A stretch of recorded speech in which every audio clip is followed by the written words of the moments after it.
Formula ka na lang. Mas madali yan. Hindi lahat ng nanay may sapat na gatas. Mahirap yan. Breastfeeding is the best. Dapat yung breast milk lang. Ang dami nilang sinasabi. Hindi ko na alam ang tama. Napapagod na ako kakaisip. Pahinga muna.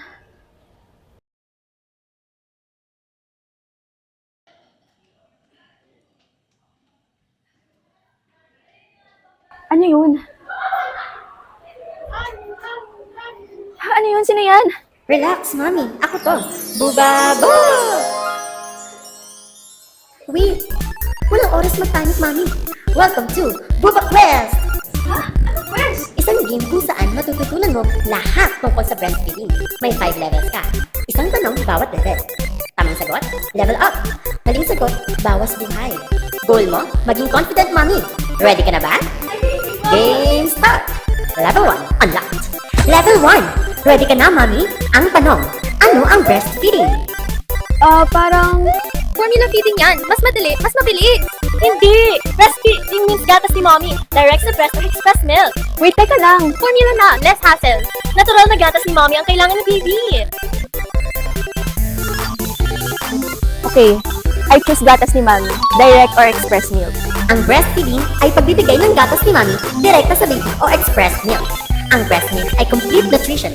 May proteins, fats, vitamins, at ang colostrum, tinatawag itong first vaccine dahil pinoprotektahan ito si baby laban sa infection.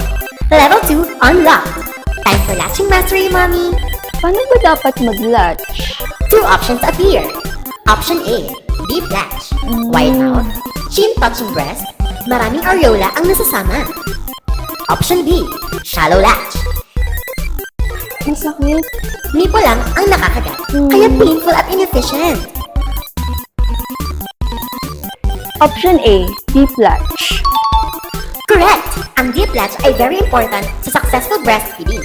Kapag deep latch, mas maraming milk ang nakukuha ni baby dahil mas napipiga ang milk ducts ng mas maayos. Remember, wide open mouth, chin touching the breast, at deep attachment ng areola.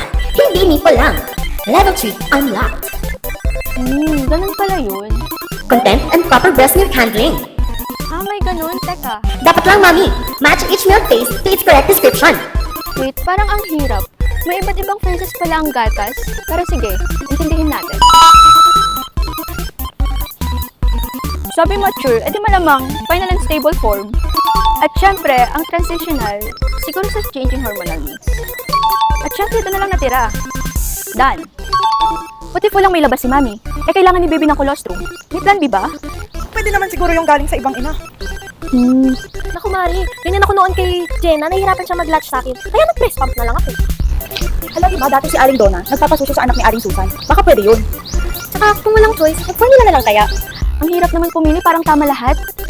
Siguro yung breast milk pump. Hirap pumili? Tama ka dyan, Mami. Dahil sa wet nursing o ang pagbe-breastfeed sa hindi anak ay medyo delikado nga ito. Kaya di na ito ginagawa. At sa formula naman, dapat ginagamit mo ito kung talagang kinakailangan at of course, under siya ng appropriate guidance. Level complete! Ha? Ba't tayo sa company namin? At lahat may music. Noon tayo kitara na. Maya! What are you doing? Get back to work! Bakit ano nangyayari? Maya! Bakit may baby? Bakit siya umiyak? Gutom ba to? Final level! Lonely rights! Choose the power up box!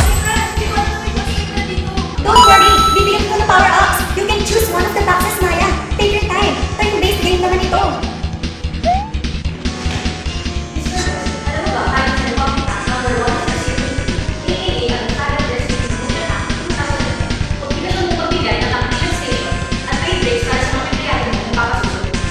Aba, sino ka ba?